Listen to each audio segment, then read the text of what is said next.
കായിക വാർത്തകളിലേക്ക് വളരെ പെട്ടെന്ന് പോകാം. സ്പോർട്സ് ഡെസ്കിൽ നിന്ന് ആരതി കായിക വാർത്തകൾ നൽകാനായി എത്തുന്നുണ്ട്. ആരതി, ഗുഡ് മോർണിംഗ്. അത് നമുക്ക് ഏറ്റവും പ്രധാനമായി അറിയേണ്ടത് ലോകകപ്പ് ഫുട്ബോളിന്റെ ഒരു മത്സര ചിത്രം തെളിഞ്ഞിരിക്കുന്നു. അതിന്റെ വിശേഷങ്ങളിലേക്കല്ലേ ആദ്യം? തീർച്ചയായും ആ വാർത്തയിലേക്ക് തന്നെയാണ്.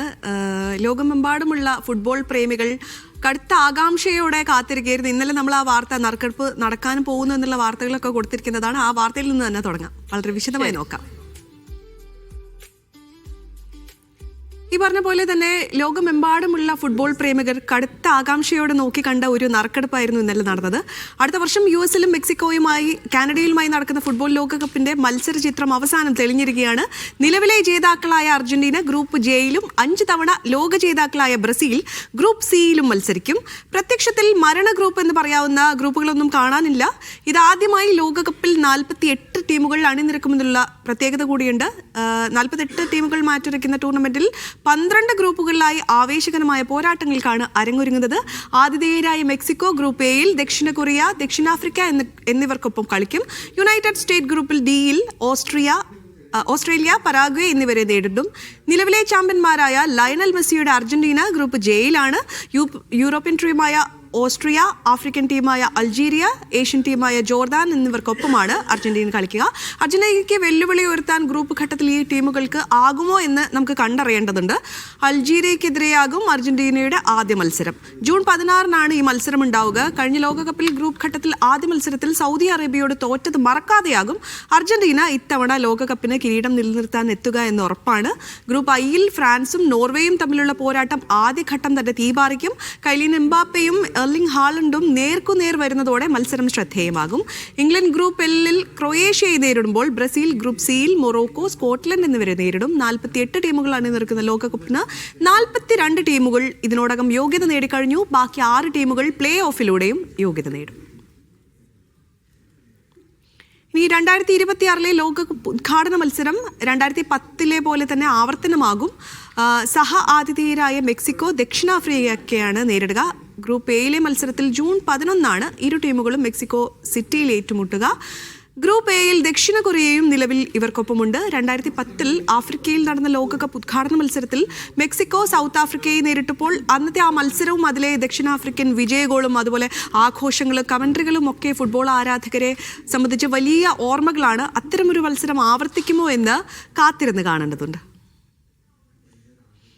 ഇനി ഇതിനോടൊപ്പം തന്നെ കൂട്ടി വായിക്കേണ്ട ഒരു വാർത്ത, ഫിഫയുടെ പ്രഥമ peace prize award American president Donald ട്രംപിന് നൽകി എന്നുള്ളതാണ്.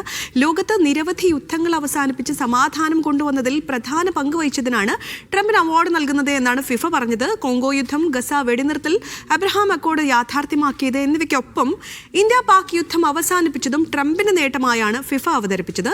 ലോകകപ്പ് നറുക്കെടുപ്പിന് മുൻപാണ് ട്രംപിന് അവാർഡ് നൽകിയത്. നൊബേൽ സമ്മാനം നഷ്ടപ്പെട്ട ട്രംപിനെ സുഖിപ്പിച്ചു നിർത്താനാണ് ഈ അവാർഡ് പോലും ഫിഫ തുടങ്ങിയതെന്ന ആരോപണമൊക്കെ നേരത്തെ ഉയർന്നിരുന്നു. താൻ ലക്ഷക്കണക്കിന് ആളുകളെ മരണത്തിൽ നിന്ന് രക്ഷിച്ചെന്നും ലോകം താൻ കാരണം കൂടുതൽ സമാധാനമുള്ള സ്ഥലമായെന്നുമൊക്കെയാണ് ട്രംപ് പറഞ്ഞത് അവാർഡ് വാങ്ങിക്കൊണ്ട്. എന്തായാലും ഈ അവാർഡ് നൽകുന്നതിലൂടെ ഫിഫയ്ക്ക് നേരെയുള്ള വിമർശനങ്ങൾ കൂടുതൽ ശക്തമാകും എന്നുള്ള കാര്യം ഉറപ്പാണ്.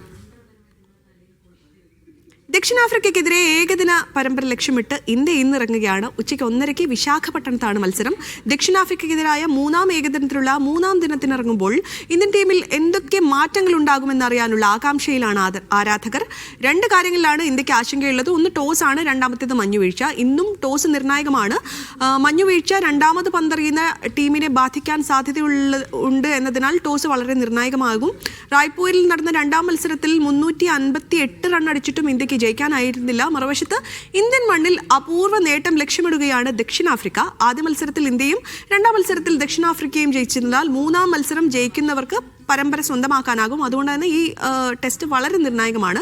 സാഹചര്യത്തിൽ ടീം കോമ്പിനേഷൻ ഇരു ടീമുകൾക്കും നിർണായകമാണ്. ആദ്യ 2 മത്സരങ്ങളിലും ഇന്ത്യയുടെ ബൗളിംഗ് നിര വിമർശനം ഏറ്റുവാങ്ങിയതിനാൽ 3-ാം മത്സരത്തിനിറങ്ങുമ്പോൾ ടീമിൽ അഴിച്ചുപണിയുണ്ടാകുമെന്നുള്ള കാര്യം ഉറപ്പാണ്. ദക്ഷിണാഫ്രിക്കയ്ക്കെതിരായ ഇന്ത്യൻ ടീമിന്റെ മൂന്നാം ഏകദിനത്തിലുള്ള ടിക്കറ്റുകൾ കിട്ടാനില്ല എന്നൊരു വാർത്ത വരുന്നുണ്ട്. ഇന്നലെ നമ്മൾ ആ ടിക്കറ്റിന് വലിയ ഡിമാൻഡാണ് എന്നുള്ള വാർത്തകളൊക്കെ കൊടുത്തിരിക്കുന്നു. കോഹ്ലിയുടെ തുടർ സെഞ്ചുറികൾ കാരണമാണ് വിശാഖപട്ടണത്ത് നടക്കുന്ന ഏകദിന മത്സരത്തിലെ ടിക്കറ്റ് വിൽപ്പനയിൽ വർധനവുള്ളത് എന്നാണ് നമ്മൾ ഇന്നലെ പറഞ്ഞു നിർത്തിയത്. വിരാട് കോഹ്ലിയുടെ ബാറ്റിംഗിൽ പ്രതീക്ഷ അർപ്പിച്ചാണ് ഇന്ത്യ ഇന്ന് ദക്ഷിണാഫ്രിക്കയ്ക്കെതിരെ കളത്തിലിറങ്ങുന്നത്. ആദ്യ 2 മത്സരങ്ങളിലും സെഞ്ചുറി നേടിയ കോഹ്ലി 3-ാം മത്സരത്തിലും സെഞ്ചുറി നേടി. ഹാട്രിക് സെഞ്ചുറി എന്നുള്ള ഒരു കാര്യം ആവർത്തിക്കുമോ എന്നുള്ള കാത്തിരിപ്പിൽ കൂടിയാണ് ആരാധകർ. 2018-ൽ വിൻഡീസ് പരമ്പരയിലാണ് കോഹ്ലി ഹാട്രിക് സെഞ്ചുറി നേടിയത്.